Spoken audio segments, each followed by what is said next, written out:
Every student has, as part of their daily life, the internet and technology. And the more we incorporate that into the learning process, face-to-face, online, or blended, the better for that student as they move forward into a future that we don't know what it's going to look like. To that end, our classroom is no longer contained within four walls.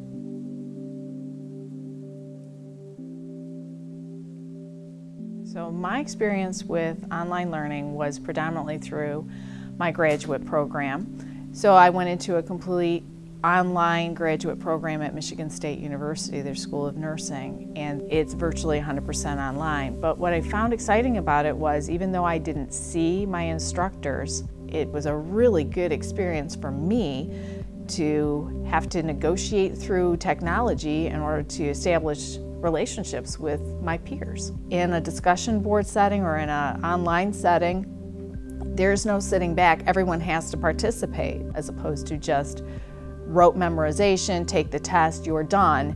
Now there's some thinking that goes into it. When I tell people that I teach public speaking online, I've grown really accustomed to pausing a moment, because then it's just a flurry of questions. How in the world do you teach public speaking online? But through leveraging tools and some creativity, this class has been a pretty successful one. In fact, some of my online students do a lot better than my face-to-face students. Like, if a face-to-face student is sick, they can't replace the course. But the online student, they get to wait until they're feeling great and they're ready to concentrate, or whatever schedule conflict they're having clears up, and they can sit down, review the lecture, do the coursework, do the activities in a time that works for them. I felt pretty secure that you could take any class and put it online. The key is building the supplements, building the structure to the online class to give students enough information, enough structure to help them do well. When you're teaching online or in a blended format, you're leaving a lot to the student and their responsibility to really learn the information. So it's important that when you're planning the class, you're anticipating where are going to be the hot spots and what kind of technology, what kind of backup, what kind of ancillary materials do you need to provide to help them when they get to those places. My belief is a student who goes through a course online using all the materials knows the material better than any student that sits in my class.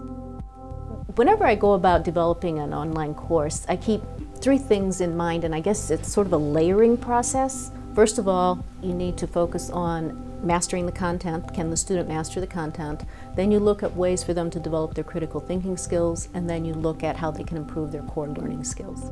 I remember reading one study where it said one of the most important factors for student success in an online course is that they know that there's a caring and concerned instructor who's with a high level of interactivity, so that the instructor is present in the course, and the student feels connected not only to the course but to the instructor as well.